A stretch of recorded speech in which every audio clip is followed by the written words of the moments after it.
Hello, this is Jim Powell, the original Dirty White Boy, and you are listening to Give Me Back My Pro Wrestling. Ladies and gentlemen, welcome to Give Me Back My Pro Wrestling.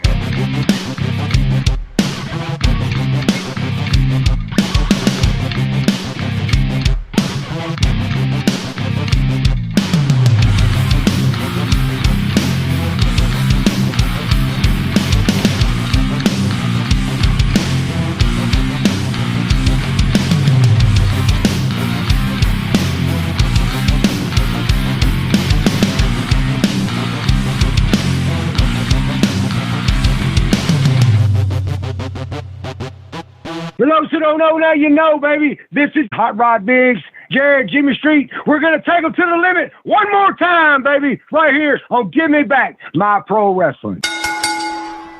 Ladies and gentlemen, welcome one more time to the Give Me Back My Pro Wrestling podcast. And I'm here, as always, with my brother from the same father and mother, the Plastic Sheik. How you doing, Sheik? I'm doing great, brother, but I feel like there's somebody else here with us. Somebody with, I don't know, just a lot of charisma.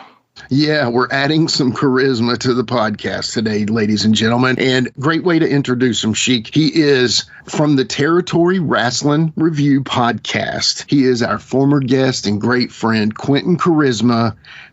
He's our Territory Wrestling expert, I guess you could say. Absolutely. Welcome to the show, Quentin. Hey, guys. How y'all doing? We're good, buddy. Good, Thanks for coming on with us, man. Well, I appreciate the invite. Yeah. Well, I'm going to give a little intro to this here. So basically, I was texting back and forth with Quentin because, as you know, the last 5 or 6 episodes, Quentin's given us some great questions to ask. And so he sent me this name. He was like, hey, man, why don't you try to get Jim Powell on sometime? And I'm like, yeah, that's a great idea. I sent a message to our official booker, Shane Morton. Shane got in touch with Jim. Then I was talking to Jim and we were going over some stuff, and it was a good little preliminary conversation. And I talked to Sheik and I said, Sheik, you know what? I said, let's bring Quentin on. And Jared was like, I was thinking the same thing. So today, and maybe some more in the future, hopefully, we'll have a little more charisma on the podcast with us. So thank you, Quentin, for doing this. And I'm excited to hear some questions you got for Mr. Powell. Oh, I can't wait. It's going to be fun. Yeah, we're going to have some fun. So, Sheik, how you been doing, brother? I've been good. Just, I don't know, summer's winding down, I guess, but kids are back in school, but my life's a little less busy since the kids are back in school. But I've been a whirlwind of a summer. I feel like every minute's been tied up with something, but yeah. I'm just anxious to do this one. I'm happy to have Quentin with us. I know his expertise is well known. I mean, I was lucky at the live podcast we did. They did that trivia, and I was lucky enough to get on Quentin's team. I didn't have to do anything. I just sat there and listened to him answer every question. So, and they split us up, man. That was messed up. I know they split us up. They can't break up the team, dude. Come on. I know. But yeah, Quentin, good to have you, brother. How you been doing, man? I've been doing all right. Just same old. Yeah. But good Lord, let me wake up this morning, so that's always a great thing. That's a positive for sure. Yeah. Well, very excited to get him on. He's the OG Dirty White Boy. We'll talk about that some, but he's done a lot of cool stuff, and we definitely appreciate Mr. Powell, and we definitely appreciate Shane for helping us hook this up, and we definitely appreciate our guest, Jim Powell. So I tell you what, we'll be right back after these messages. Promotional consideration paid for by the following. Hey, business owners, we know you know the importance of maximizing every dollar. With the Delta SkyMiles Reserve Business American Express card, you can make your expenses work just as hard as you. From afternoon coffee runs to stocking office supplies and even team dinners, you can earn miles on all your business expenses. Plus, you can earn 110,000 bonus miles for a limited time through July 16th. The Delta SkyMiles Reserve Business Card. If you travel, you know. Minimum spending requirements and terms apply. Offer ends 7/16/25. Ryan Reynolds here from Mint Mobile. With the price of just about everything going up, we thought we'd bring our prices down. So to help us, we brought in a reverse auctioneer, which is apparently a thing. Mint Mobile Unlimited Premium Wireless. How to get 30, 30, how to get 30, how to get 20, 20, 20, how to get 20, 20, how to get 15, 15, 15, 15, just $15 a month? Sold! Give it a try at mintmobile.com/switch. Upfront payment of $45 for 3-month plan, equivalent to $15 per month required. New customer offer for first 3 months only. Speed slow after 35 gigabytes if network's busy. Taxes and fees extra. See mintmobile.com. PMS, pregnancy, menopause. Being a woman is a lot. Ollie supports you and yours with expert solutions for every age and life stage. They just launched 2 new products exclusively at Walmart. Period Hero combats bloat, mood swings, and more during PMS. And Balance Perimeno to support hormonal balance, mood, and metabolism during perimenopause. Grab yours at ollie.com. Ollie! These statements have not been evaluated by the Food and Drug Administration. This product is not intended to diagnose, treat, cure, or prevent any disease. This episode is brought to you by LifeLock. Between two-factor authentication, strong passwords, and a VPN, you try to be in control of how your info is protected. But many other places also have it, and they might not be as careful. That's why LifeLock monitors hundreds of millions of data points a second for threats. If your identity is stolen, they'll fix it, guaranteed, or your money back. Save up to 40% your first year. Visit LifeLock.com/podcast for 40% off. Terms apply. This is Kroll, and you're listening to Give Me Back My Pro Wrestling with Jimmy Street and Jared the Plastic Sheik. Be sure to like, subscribe, and view all of our USWO and Saw Wrestling content at Nashville Wrestling Network, exclusively on YouTube.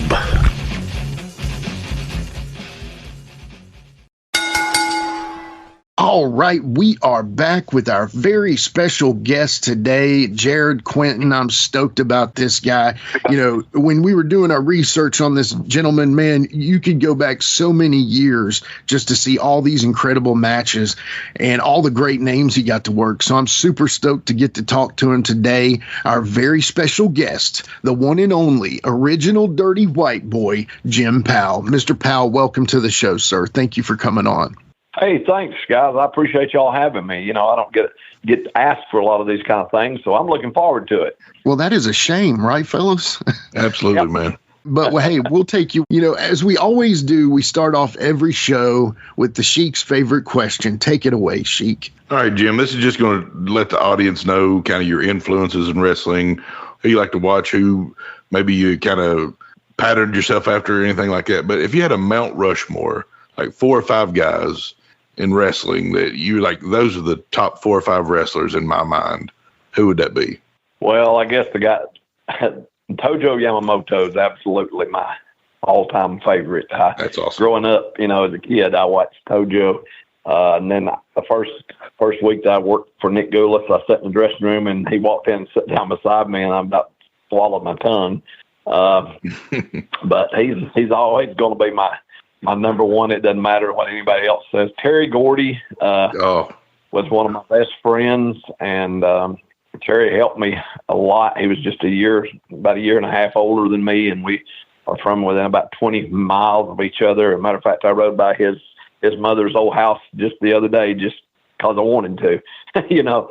But he was always one of my absolute favorites. Brad Armstrong, probably one of the best guys I ever got in the ring with. Probably one of the best guys that ever got in the ring.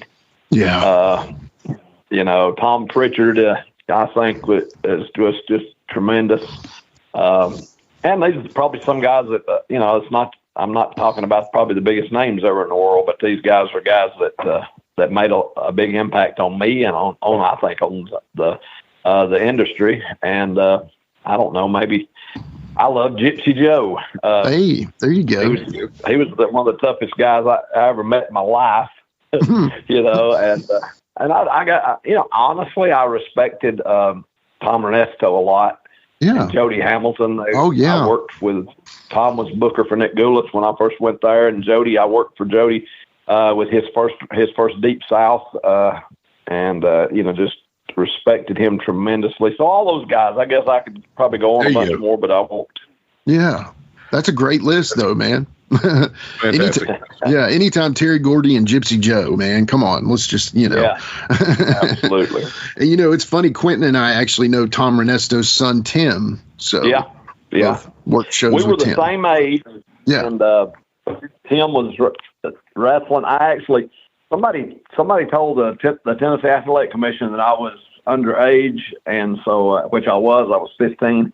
But So I had to go and figure out how to kind of scam them, I guess. And I got a birth certificate. Back then, birth certificates were in my county were printed off on black paper, and the letters were white. So I blacked out the 1963, and I made it a 60 or a 59, maybe. Well, I don't know, whatever it was anyway to make me 18. Yeah. And I used that whiteout. Remember the whiteout, the liquid? Oh yeah. Stuff? And I used it, and then I made another copy of it so it looked real, and I got my license with the Tennessee Athletic Commission. And then Tom Ernesto asked me, he said, "Look, I know you're not 18 years old." But he said, "But we don't care." He said, "But neither is Timmy, and I'd kind of like to know how you did that." So I told him, but that was kind of so. I remember awesome. Timmy. I saw him at one of Scott Field's reunions up in Tennessee, and told him that story, and we had a big laugh about it. That's awesome. That is a great story, actually. Very cool. Well, so after the Mount Rushmore, we always go to me, and then I always start with this. I want to take it back to the very beginning here. So we obviously have heard that incredible story. That was something we were looking forward to hearing from you, so I'm excited you told that. But tell us about your younger days. When you were born, where you were born, your high school. Talk about that. Well, I was born in Lafayette, Georgia. Okay. And 1963, and we... from as far back as I can remember, there was three TV channels for, ABC, CBS, and NBC, which was the same everywhere. But Channel 12 in Chattanooga carried live wrestling, and Nick Gulas was the promoter, and Harry Thornton was the commentator. And so from the time, I can't remember not watching it on Saturdays.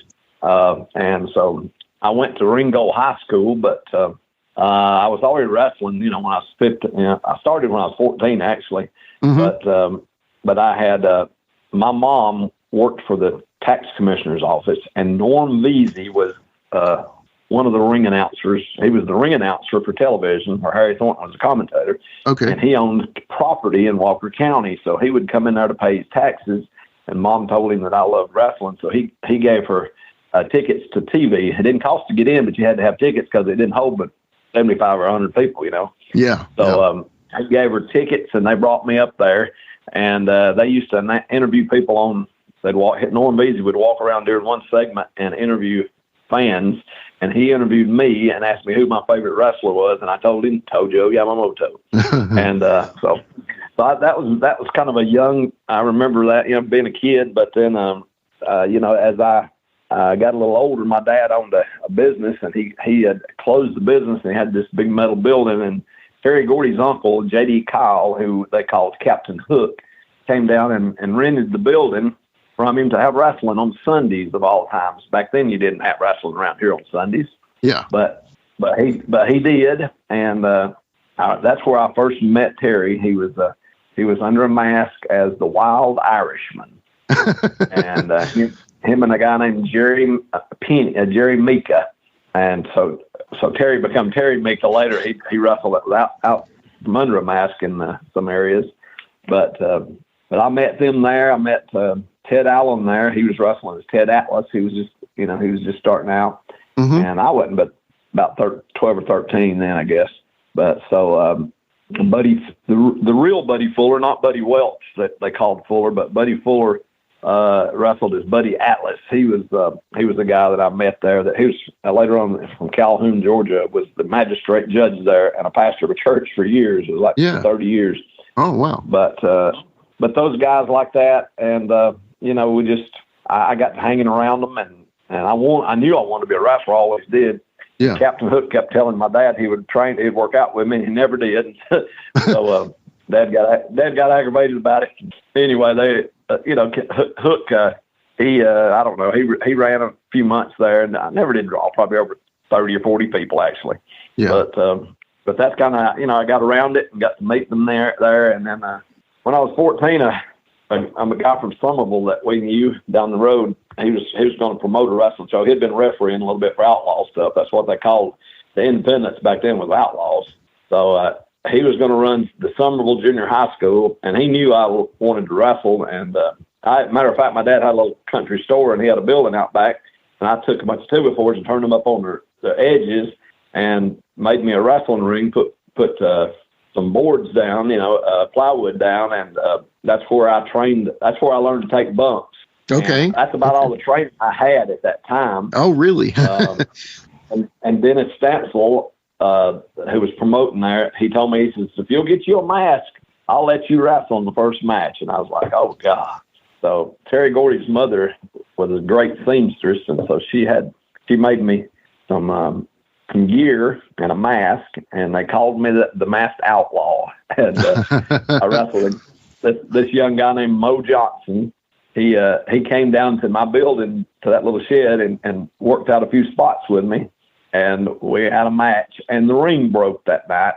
Oh, man. The bottom rope broke during our match, and by the time the main event was over, there wasn't any ropes on the ring, and half the floor was messed up. So my dad said, well, I'll tell you, he said, if you're going to do this stuff, he said, we're going to build you a ring. So him and some friends of his got together and began to go to towns and look at rings and sketch it out, and they built me a ring, and that's really how I got in the real wrestling business, because I couldn't wrestle. Yeah. But Nick Gulas he running a spot show in Riceville, Tennessee, and the ring, whoever was pulling the ring there called and canceled, and Larry Cheatham from Cleveland gave Nick my phone number and said, this kid's got a ring. And so it's like, I got out of school at 3, so I was probably home about 3:30, and my phone rang right after I got home, and this rough boy says, this is Nick Gulas, boy, you know who this is? You know who Nick Gulas is? Yeah. And, I was like, oh, my gosh, and he said, I need a wrestling ring tonight, and I'll give you $75 to take it up to Riceville, Tennessee. And I told him I'd take it, and I didn't even have a driver's license. And so I started calling my dad, and I finally found my dad and told him, I said, you got to get home. I got the ring trailer hooked up, and I said, we got to take this ring to Riceville, Tennessee for Nick Gulas. And he said, are you crazy? I said, no, sir. And I said, we got to do it. I said, if you don't get here, I'm driving. And he said, I'll be there in 15 minutes. So we ended up in Riceville, Tennessee that night, and they liked my ring. It was a really good ring. Matter of fact, Harley Race, when I worked on it one time, told me it was one of the best rings he had been on. Holy cow. But I used it for years and years, and it actually got me a job in Georgia Championship Wrestling. Ronnie West hired me because of my ring, and so it got me around to start with, and that's kind of how I got the wrestling business. That is awesome, man. That's a story, man. Yeah. It's pretty cool. I'll tell you what, they built my ring so that you could turn the poles around and make it low, because Dad knew a lot of those outlaw shows was in little bitty buildings with low ceilings. Yeah. So they had poles sticking out on both sides of the pole on both sides. And Ripper Collins, do you remember who that? Do you know who that was? Quentin, I know that name. Ripper Collins. Yeah, I know. Okay, him and Crazy Luke Graham were a tag team. Okay. Yep. And Ripper played the sissy. Okay. And Luke was the wild tough guy. Yeah. And Ripper, and I don't know if he played it or it was, but anyway, he had to, he was always talked real feminine, and he come out that night before they opened the doors and looked around because they knew it was a new ring, and some of them wanted to see what it was, because they didn't know what they were going to get into. So he goes and looks at the ring, and he looks at those poles sticking out, and he calls my dad over there, and he says, "Pardon me, hon, are those poles little poles there for a reason, or is this just a male ring?" And my dad almost had a heart attack. He didn't. Yeah. But anyway, they liked the ring, so I got Nick called me the next day and said, "Boy, they tell me you got a good ring. Says you want to start hauling it some." And so I was like, "Yeah." So actually, in high school, I went to school, and just as soon as school was over, in my freshman year, my dad was sitting in the parking lot with my truck, with his truck hooked to the ring trailer, and he'd pick me up, and we would go to Florence, Alabama, Huntsville, Alabama. We would work Mondays and Tuesdays, and most of the time I didn't go to Nashville. I didn't go to Nashville till I actually got driver's license. Okay. On Wednesdays. Yeah. And in Louisville, some of the other towns, Bowling Green was Thursdays then. I didn't go there until after I got driver's license either. Yeah. So I would make the loop and go to school too, and I never missed a day of school in my high school, because if you didn't miss a day of school, you didn't have to take finals, and I didn't want to take finals. That is awesome. That is awesome. It was pretty cool. That is very cool. It was a heck of a childhood, I'll tell you. Yeah, no doubt, man. I'm jealous, actually, but it's a good jealousy, That's awesome. Well, I wasn't very popular at school because, I don't know. I guess kids thought that, I don't know. They just thought it was crazy, I guess, that I was doing what I was doing. And they were all, the actual wrestling coach asked me one time, I didn't wrestle in high school, and I told him, I said, what does it pay? And he called me a smart aleck. That is funny. And, but you went pro before you were ever amateur. I never wanted to do anything but wrestle, Yeah, that is awesome, man. Wow, we can just wrap it up here, guys. That was incredible. That's one of the best stories I've ever heard on a podcast, and I've done over 300. So yeah, those are incredible. Well, okay, so we're gonna pass it off to our territory wrestling expert, Quentin Charisma. Quentin, take it away, brother. All right, Jim. Actually, we kind of know each other. I've met you a few times at the wrestling reunion. I remember now. I'm sorry. When he said Quentin to start with, I thought, I think I know him. Yeah, I sent you those your files from the athletic commission on your license. You sure did. Thank you very much. Yes, sir. There's no problem. That was cool. Yeah. So I was looking back at that, and it's asked on there. It said, that's who you previously worked for, and there was two names on there that I've never heard of. One of them was Kenneth Preston, and the other one was Troy Hunt. Who were those guys? Gosh, I hadn't thought about that in 100 years. They were two guys that promoted Piedmont, Alabama. Okay. And Gadsden, and actually Troy Hunt, I think, run Piedmont. Kenneth Preston, I believe it was Gadsden. Kenneth Preston one night crawled out a window with the money to keep from paying the guys. I'll remember that. But, he took the money and ran for literally.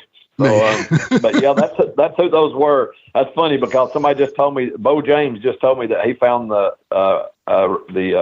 license application that Terry Gordy did in Tennessee, and it said after where he'd been, where else he'd wrestled, and he said NAWA, which I kind of think I know where that is, but or what it was back then. But and then they asked him where he'd been licensed, and he said Georgia don't have a license. That's all he put on there, Actually, I sent that to Bo. I'm the one that sent it to Bo. Oh, did you?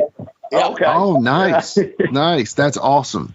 That's cool. Yeah, Bo's cool. Bo's actually been in touch with me recently, so that's even cooler, man. So he just did the Bradshaw, Jerry Briscoe and Bradshaw podcast that came out today, I think.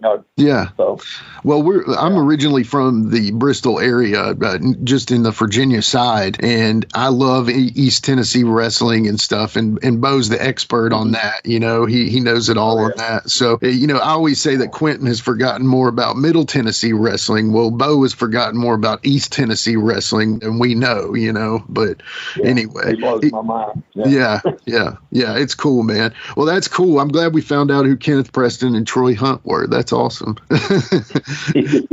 Outlaw promoters. Yeah, that's awesome. All right, Jim. So tell us, talk to us some about some of the different names you've wrestled as. I've seen the name The Angel. Can you tell us a little bit about that gimmick? Golly, I forgot about that. That was just that. I don't know. I can't even remember where it was at.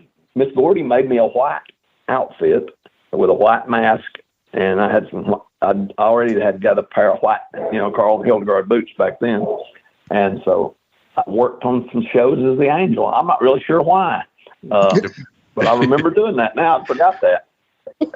That's cool. What about some other gimmicks you did? I know we'll probably get to them, but early on, maybe. Well, Terry, of course, like when they started doing the Freebird thing, they were playing the music. He told me, he said, Jimbo, you're going to have to get you some ring music.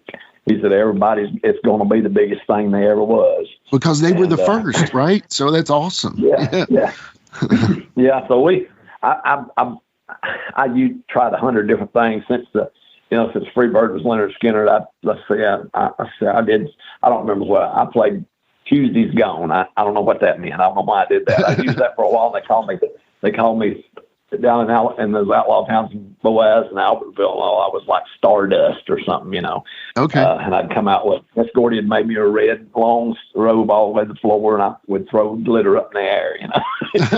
I don't know, just crazy stuff. That's good. And but we did, those are kind of things you do. And the Bama boy, and then Mike Jackson, he decided he started working in the town and said I wasn't from Alabama and he was, so that was him, So we laughed about it, Yeah. But we did actually for Nick, George would always come up with these crazy ideas, and Nick had told me, he said, "Boy, I had really long curly hair, and he said, if you'll cut that long hair, I'll make you a star." And I was like, "Yeah, right, okay." I'm he ain't gonna make me a star. So the day that I graduated, actually from high school, I graduated the first quarter of my senior year, and so I cut my hair. And when I came to TV, he put me over on TV. Wow. And he said, "I told you, boy." And so there's this guy named Ricky Craven, who was from around Atlanta, I think. But Ricky came up here and he would work. And so I brought him to TV. So I actually brought my own guy to put me over, But Yeah. I didn't know it at the time when I brought him. But I beat Craven. I remember I'd never won on television. I remember Harry Thornton, and they didn't tell Harry the finishes a lot of times because they wanted that real reaction to things. And when I won, it's actually, he said, "Jimmy Powell won." Like, he was kind of he was as surprised as everybody else was, because the fans probably thought, "Man, wrestling really is fake," and he won. But but Nick actually kept his word, and he started using me not only to take the ring but to wrestle in the town. So George had this idea that him and Rocky Brewer were teaming, and let's see, Tojo, Mr. Oshiro, and the Great Togo were Nick's version of the NWA World Six-Man Tag Champions. Okay. And so George said, "Jimmy," says, "we're going to put a mask on you, and you're going to be our partner. And like in Bowling Green, you're going to be Mr. Bowling Green, and in Huntsville, Mr. Huntsville." And then and so they ran Huntland, Tennessee. So I was the Huntland Hornet there. I'll always remember that, because I passed through by a sign that said it's 12 miles to Huntland when I'm going to pick up merchandise from my retail store. And every time my wife will look at me and say, "You going to say it again?" I was the Huntland Hornet, But so my brother was really mad when that happened, because we actually beat Tojo, Togo, and Oshiro in Bowling Green, and we were the world tag team champions, and I couldn't tell nobody because I was under a mask, and my brother was like, "Man, you mean we can't tell nobody?" Because kayfabe was real back then. Kayfabe is real, Tojo had told me. He told me that, he said, if you smarten anybody up, it's easy to pull a trigger. And I'm not sure. I mean, I love Tojo, and he was like a daddy to me later. But I think he was serious. Right, right. That's awesome. But that was one of the deals.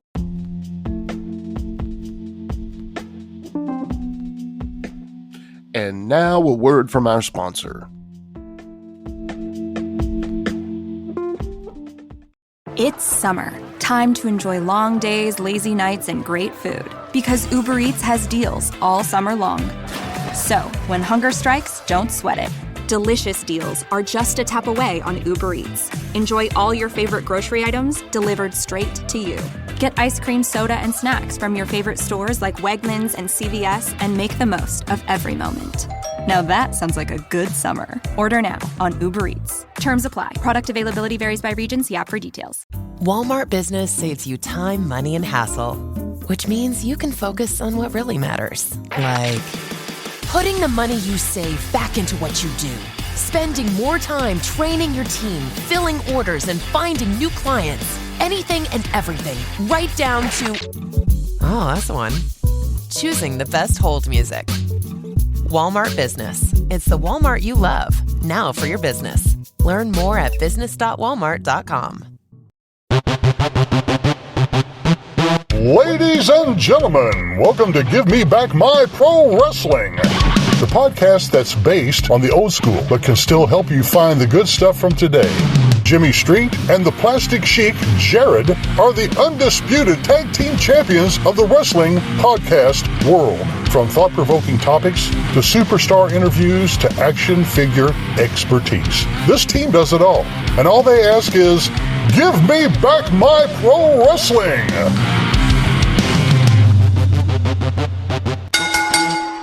Every other Thursday, wherever you listen to podcasts. This message is brought to you by Abercrombie Kids, your place to shop everything they need for a summer full of memories. Kids can never have too many shorts and tees, and Abercrombie Kids has endless options.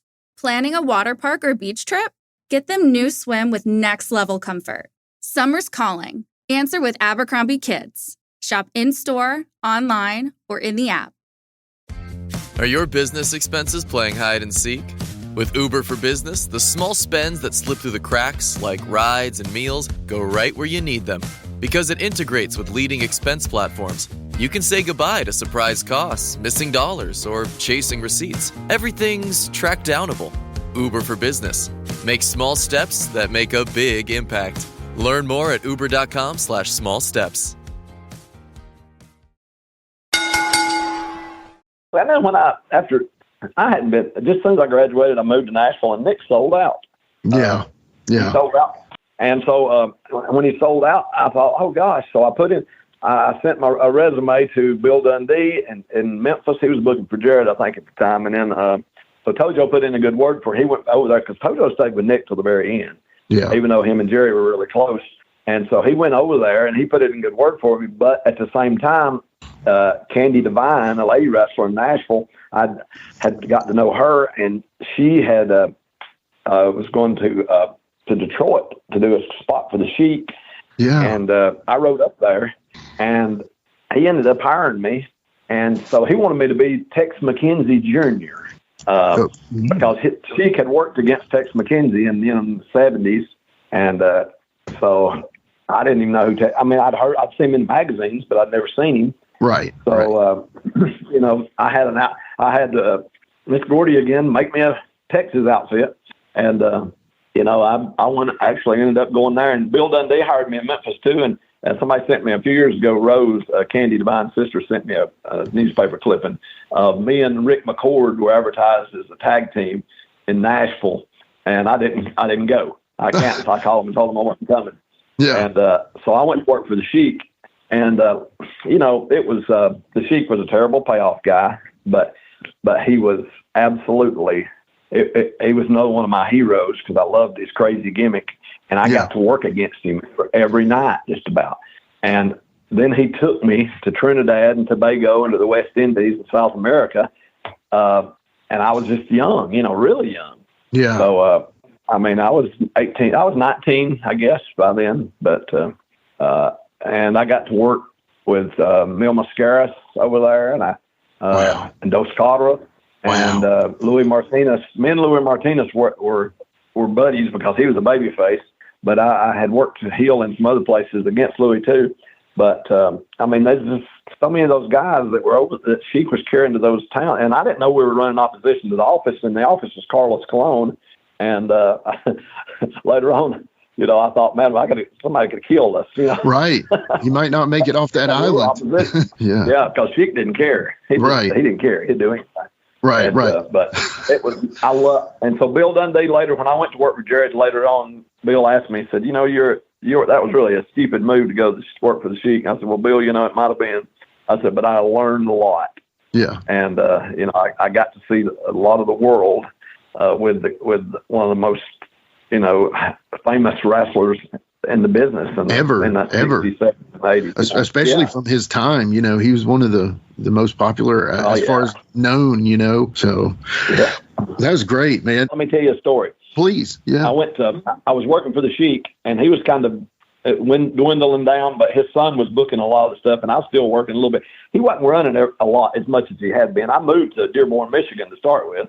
Yeah. But, and so I took my ring with me. And so they were using my ring, and because they liked my ring too. So some of his family was hauling the ring. Well, one night his son comes to me and says, "Hey, what would you do if I told you somebody stole your ring?" And I said, "Well, I don't know what I'd do." I said, because I don't have proof that it's even mine. Right. And he said, "Well, we're not sure where it's at." So I was like freaking out, Yeah. And I had this guy from Chattanooga with me, Gene Spurlock. He was I took him with me. They needed somebody to do some jobs, and so I took Gene, and we were up there. And so I asked the Sheik's grandson. He liked me a lot, and I asked him. I said, "Have you seen my wrestling ring?" And he said, "Yeah, it's at my uncle's house." And I said, well, do you know where that is? And we didn't have GPS back then, Right. So he told me where his uncle lived. And so I kind of nosed around and figured out where he lived. And I ended up in the middle of the night going to there and backing up, giving Gene, I had a pistol with me. I told Gene, I said, first time shoot up over the house, second time shoot at whoever comes out. And I stole my ring back. That's awesome. Oh, man. That was the last time. That was when I was finishing up. I was done anyway. I knew I was. That territory was dead. They wasn't running but a couple of times a month then. And there's a girl that liked me up there, and she was flying me up there a lot of the time. Mm-hmm. And so I stole my ring back that night. So man, he stole your ring, man. That's dirty, man. Oh, well, man. Yeah, it was his kids or some of them, and I'm not really sure Sheik did, because Sheik actually, me and him got along well.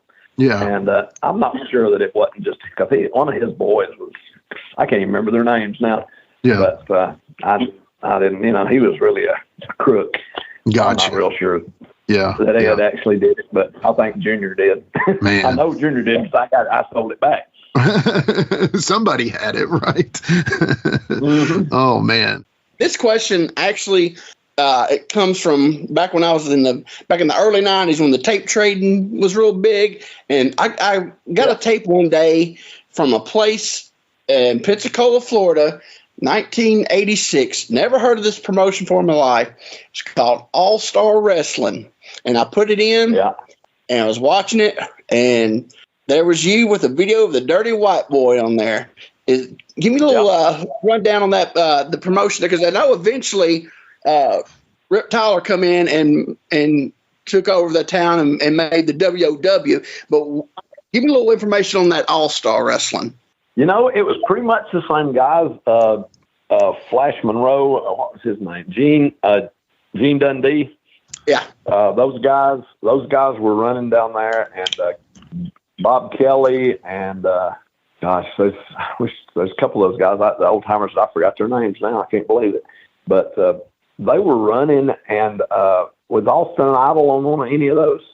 No, he wasn't on those. The couple shows I got on the tape, it was you, Pat Rose, Mike Boyette, Terry Latham, Pork Chop Cash, and the Superstars, which then they took the mask off and they were the Monroes. The Monroes, the young Monroes. And so that Flash did that. Gene Dundee, he had them do that, and they bleached their hair and the streak in the front. But that was the WOW. I don't know how transaction, but it was the same group. And me and Pat was going down there, and we were teaming sometime, and then I was working with Pork Chop Cash sometime, and it was just Pensacola. It was kind of it was about the only town that was really drawing much. Some of the spot shows drew just because they didn't have anything to do in those days. People would come. And television was probably not that good. I've seen a few of them that I didn't think was that great. Mike Boyette, man, I'll never forget. He walked out one night. He'd bring his dog with him to the matches, and he said he lost his dog, and he was like, I don't know if he's on heroin or what he was on, but he was messed up bad. And last time we saw him, he was walking down the interstate calling his dog. But I mean, it was just crazy times, But they were. Rip Tyler came in and was booking, and Bob Sweethand came in, and so it changed a little. I didn't stay a long time. We would go in and do 2 or 3 nights and then come home, and it was never a full-time territory, but it was certainly one that they actually ended up with a lot of people. Bob Holly was there; he was just starting out. Yeah, and Percy Pringle's cousin Marcel. Bill Moody's cousin Marcel Pringle was there, and then one time Don Fargo even had Pat and Marcel bleach their hair, I think it was, and come into the Fargos. You're right. Actually, that was the second one. The first one was Pat and Ken Timms. He brought them in. That's Ken right. Ken left, went back to Georgia, and Marcel took Ken Timms' place. They were the Fabulous Fargos. There was 2 versions down there. Yeah. I eventually got the whole almost the whole run of that WOW through tape trading. After I found the All-Star. Oh, really? Yeah, I started getting into it. And then I started, the same guy I got the All-Star from, started getting the WOW stuff, and I just got hooked on it. I loved it. Yeah. And one of my favorite angles actually was with Marcel Pringle. He did it. They did the old tin can belt thing where they took the plates off the belt and he took the tin cans and smushed them and put them on there because he stole the belt and they made the commissioner made give it back. So when they took it out of the bag, it had all the plates were gone. It had tin cans. That's awesome. Angle. I love that. That is awesome. Yeah, Marcel was funny anyway, and I saw him a few years ago at the Mobile right before they quit the Mobile wrestling reunions, and man, he was still funny. I always liked Marcel, and he was a good worker, really. Yes, he was. And all those guys, most of the guys were. There were a few that weren't, but most of the guys I remember were good. And at one point, Pat, like I said, he was a Fargo, and then he was a Pat Rose, and we love back Pat. and forth, and yeah. Oh yeah, Pat's a nut. Yeah, he's a good dude. I was at Channel 12 the first day he walked in to wrestle. Ken Hawk brought him there to wrestle, and I met him that first day he wrestled. And we've been friends for years. It's Pat Rose. Set to hook Pat Rose. Yeah, Pat Rose. Yeah. He'll call me up and say, "Here's Pat." Love Pat. The first question is, "How's your mama?" Mm-hmm. Yeah. But he's a good boy. But Pensacola was a lots of fun. I'll tell you, it was tons of fun. I learned a lot from guys like Sweetan was one of those guys that was very low on the list of people with morals. But some of those guys were just nuts. And Rip Tyler, I loved to get finishes from Rip Tyler.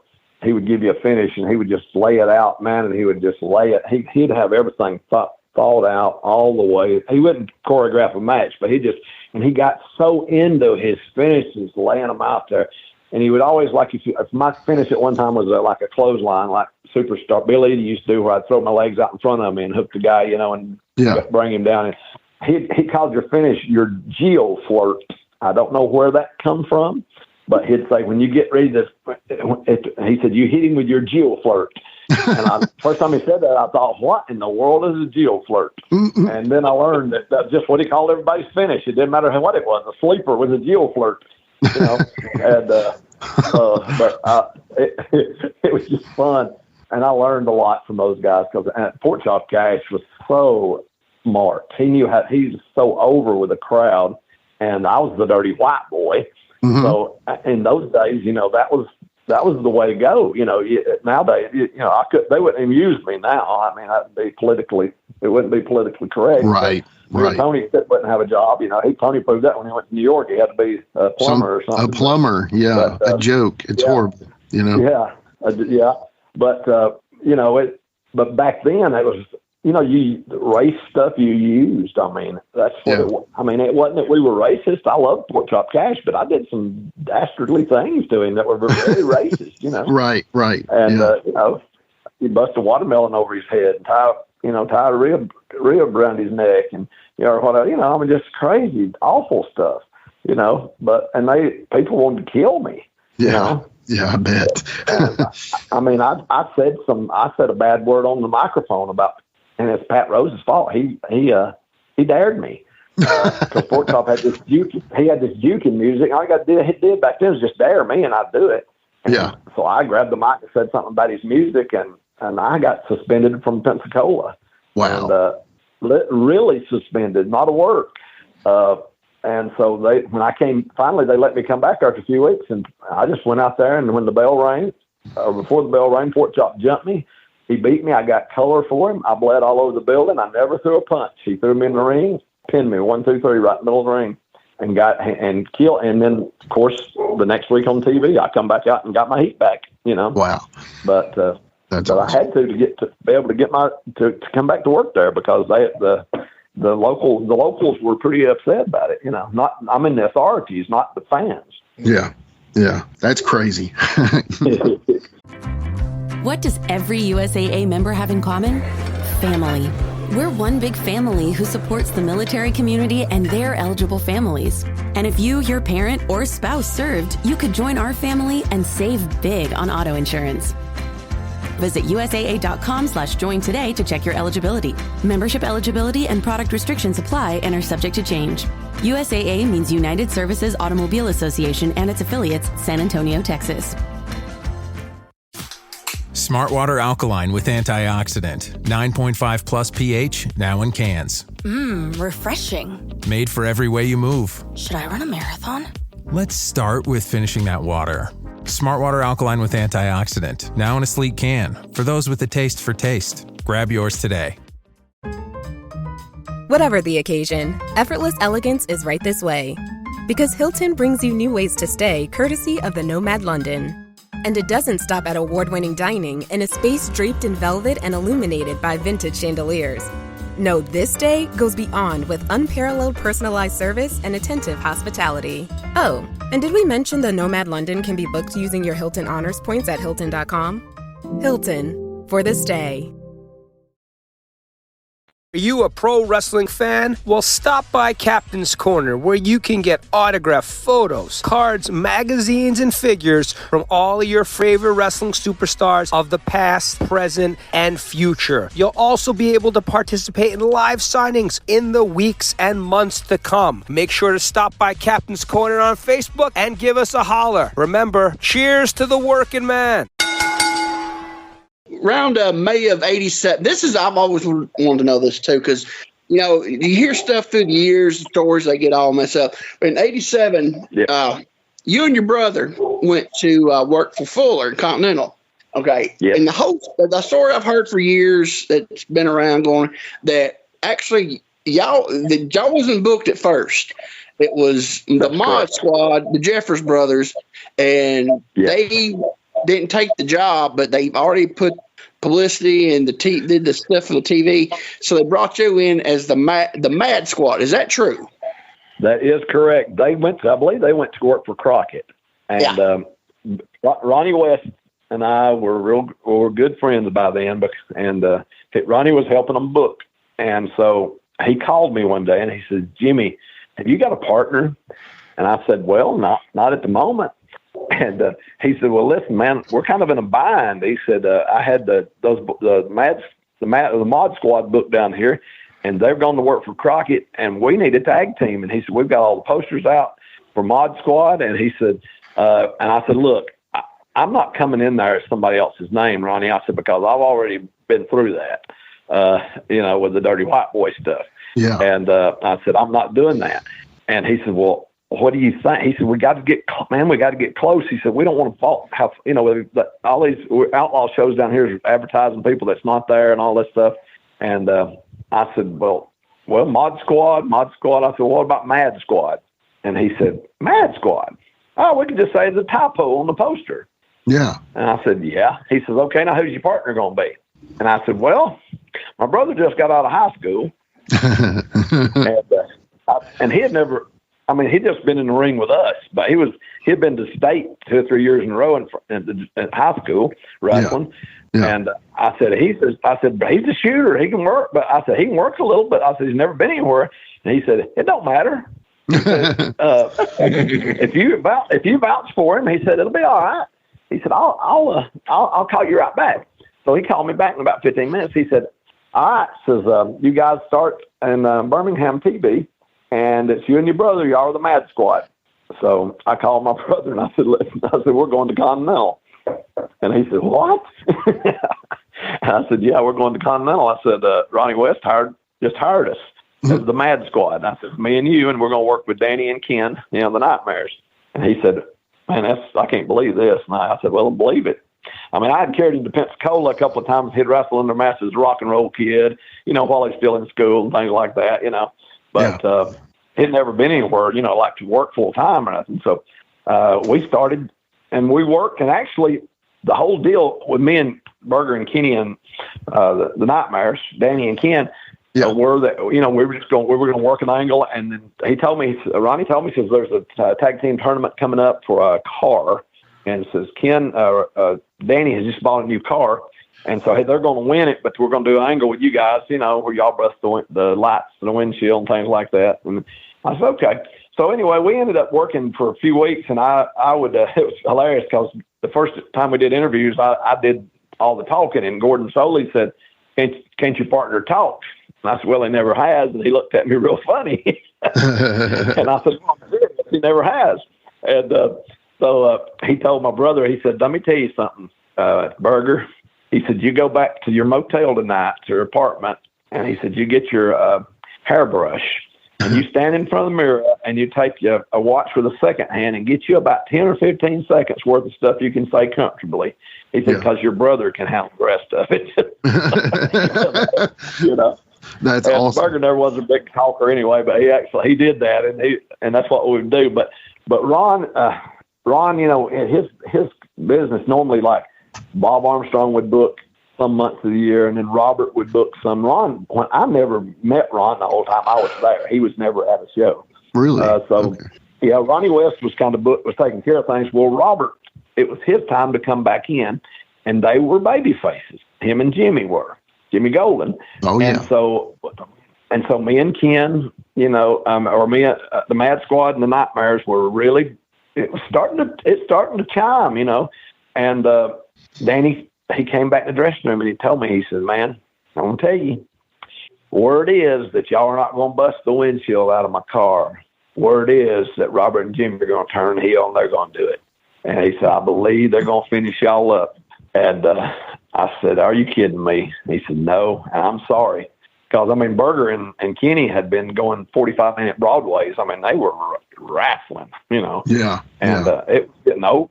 And I never was a good wrestler. I was a showman. But Burger could wrestle. And they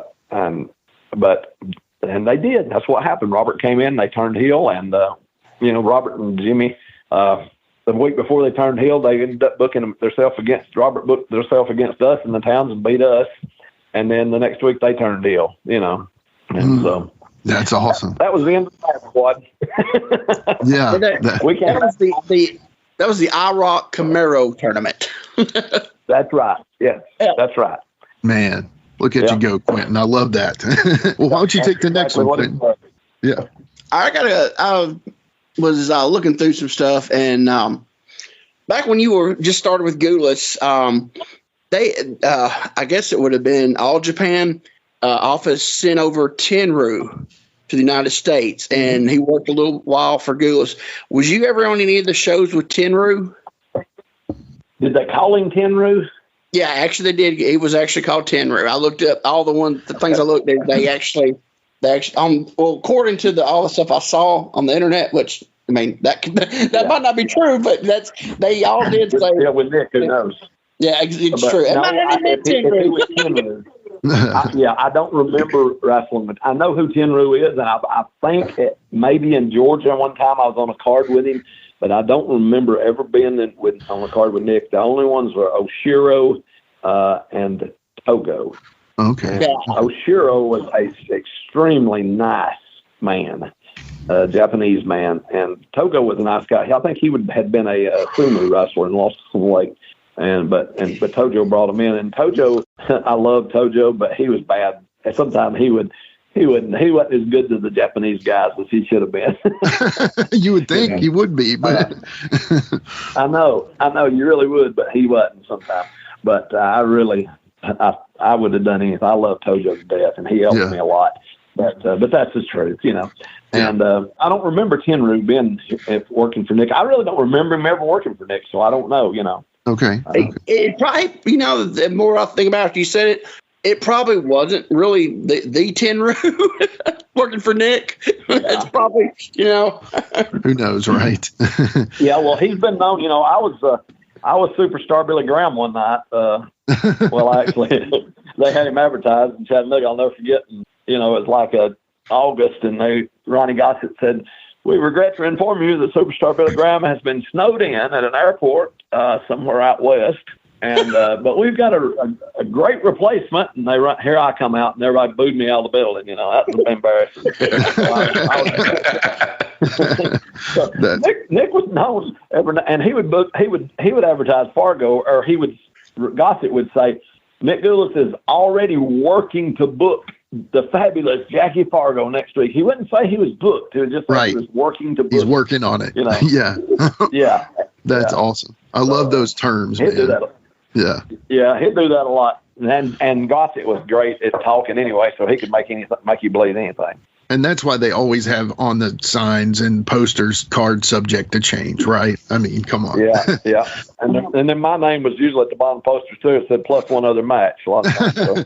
I like that. Yeah. Well, at least you were on there, man. That's all that matters. So. This episode is brought to you by Indeed.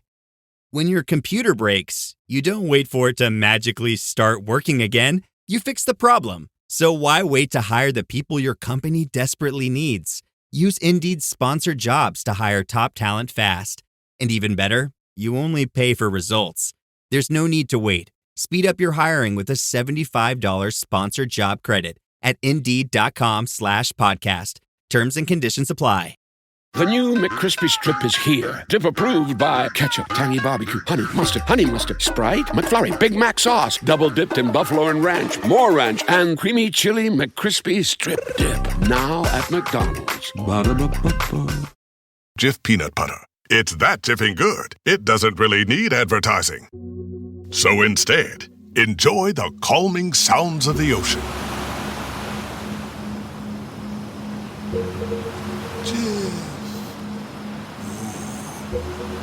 It's that Jiffing good.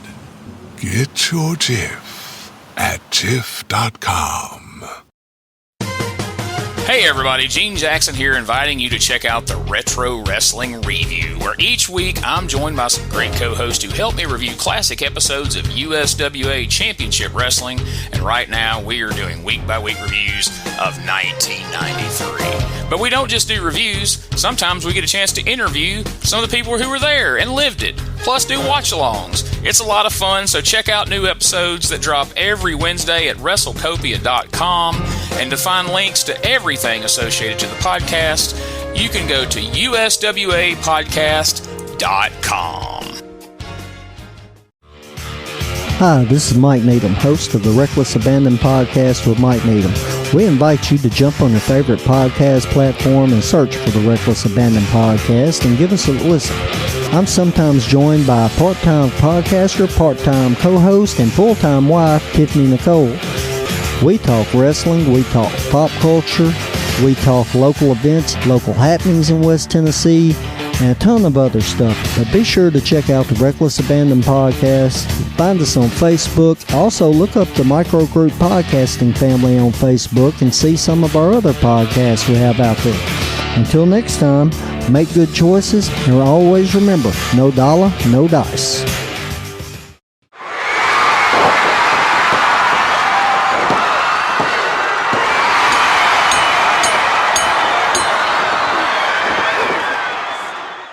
Hey gang, this is Jimmy again, and that was episode 3 of the Best of James Rock Street Productions, with the first half of episode 68 of the Dirty White Boy Jimmy Powell on Give Me Back My Pro Wrestling. Jimmy has some great stories, and we were absolutely thrilled when he dropped by to talk to us.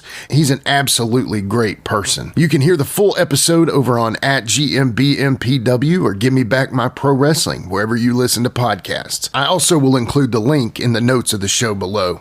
We hope you're enjoying a look back in the archives of James Rock Street Productions. Check us out next week to see what else we have in store. Until then, you know what to do. Follow @GMBMPW and @JamesRockStreet everywhere. Peace. With a tear in my eye, this is the greatest moment in my life.